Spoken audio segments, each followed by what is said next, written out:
There is a fighter jet so advanced, so dominant, that the United States passed a law making it illegal to sell to anyone, not to its enemies, not even to its closest allies. Japan asked for it and was refused. Australia asked and was refused. Because this aircraft holds secrets America will not let out of its sight. In exercise after exercise, it has racked up kill ratios that read like typos. It has never been beaten in air-to-air combat. This is the F-22 Raptor.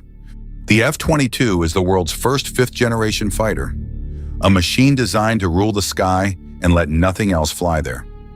It brings together four things no aircraft had ever combined at once: near total stealth, sustained supersonic speed, jaw-dropping agility, and a sensor system that fuses the whole battlefield into a single picture. Together, they create something close to an unfair advantage. A fighter that sees everything and is almost never seen. Start with the stealth. The Raptor is shaped and coded to be nearly invisible to radar. On an enemy screen, a fighter this size should light up like a truck. The F-22 shows up, if it shows up at all, as something the size of a marble, a metal bumblebee. And by the time a radar operator realizes what that faint flicker really is, it is already far too late.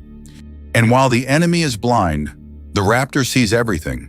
Its radar and sensors sweep hundreds of miles, and its computers fuse it all into one clean picture on the pilot's display. Every threat, every friendly, every target laid out like pieces on a board. The F-22 doesn't just win the fight, it wins it before the other side even knows there is a fight. First to see, first to shoot, first to kill. Then there's the speed. Most fighters can only break the sound barrier in short bursts, burning through fuel in seconds on afterburner. The Raptor does something almost no other jet can. It cruises supersonic, faster than the speed of sound, without afterburner at all. It's called Supercruise, and it lets the F-22 arrive faster, strike harder, and leave before anything can catch it.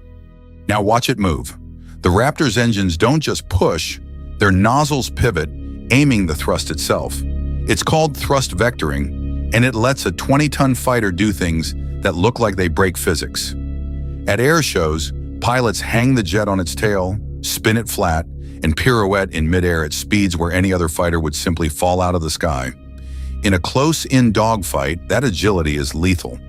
Put it all together, and the results are almost hard to believe.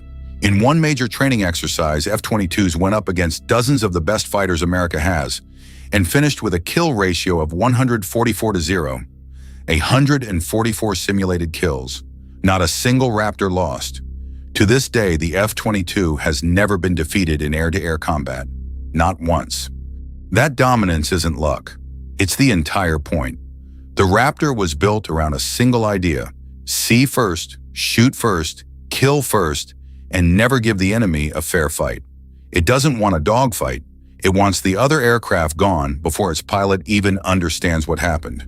And more often than not, that is exactly how it goes. Flying it is less like piloting an airplane and more like commanding a system. The pilot sees a battlefield the computers have already sorted and prioritized, and makes decisions in seconds that used to take an entire formation. The Raptor doesn't replace the pilot's judgment. It hands that judgment more information, faster than any fighter in history. The human is still in command. He just has a machine doing the impossible around him. And here is the part that says everything about how good this jet is. By law, the United States is forbidden from selling the F-22 to any other nation on Earth. Congress passed that ban to protect the aircraft's stealth and its secrets. No amount of money, no alliance. No favor can buy one. The Raptor is the one weapon America decided the world simply could not be allowed to have. America's closest partners tried anyway. Japan, sitting on the edge of a tense region, wanted the Raptor badly. Australia wanted it. Israel wanted it. Every one of them was told no. They were offered other jets, good jets, but never the F-22. That is how tightly the United States guards what this aircraft can do, which makes the Raptor strangely rare. Only about 187 combat F-22s were ever built before the production line was shut down for good. Every single one still flying is, in a sense, irreplaceable, because the tooling to build more was dismantled years ago. there will never be a brand new F-22 again. Part of the reason is the price. The Raptor is one of the most expensive fighters ever fielded, hundreds of millions of dollars per aircraft, once you count the decades of research behind it. In a budget fight, that number made it a target, and production was cut short long before the Air Force wanted. America built the best fighter in the world, and then decided it couldn't afford very many of them. But here is the strange truth about the Raptor. Its greatest victories are the fights that never happen. The F-22 rarely fires a shot in anger.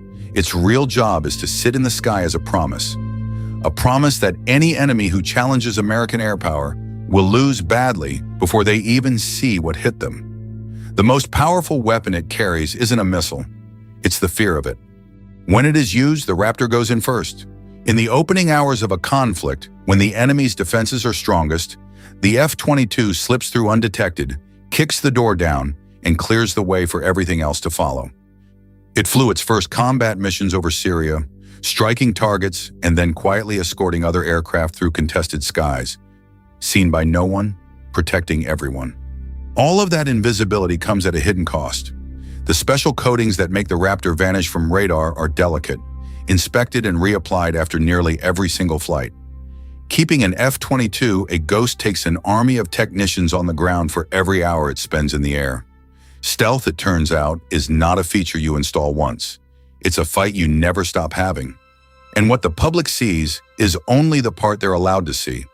The Raptor's true capabilities, how stealthy it really is, how far its sensors truly reach, what its computers can actually do, remains some of the most closely guarded secrets in the American arsenal. The airshow maneuvers are dazzling, but they are almost certainly the least impressive thing this aircraft can really do. It has been flying for 2 decades now, and the world has spent every one of those years trying to catch up. Other nations have rolled out their own stealth fighters with fanfare and bold claims, but none has yet proven it can do what the Raptor does. And the United States is already building the F-22's successor in total secrecy. The king is still on the throne. He's just quietly designing the next one. For any pilot who might ever face it, the Raptor rewrites the math of the sky. You cannot see it on radar. You cannot outrun it.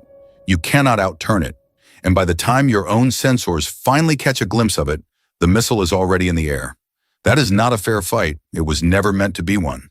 Decades of engineering, billions of dollars, in a single obsession to build a fighter so far ahead of everything else that no enemy would dare test it. The result was the F-22 Raptor, too advanced to sell, too expensive to mass produce, and too dominant to beat. A machine so good America locked it away and told the rest of the world it could never have one. The Raptor is the closest thing modern warfare has to an apex predator. Silent, unseen, and undefeated. So here's the question. If a fighter can win every battle before the enemy even knows it's there, is it a weapon of war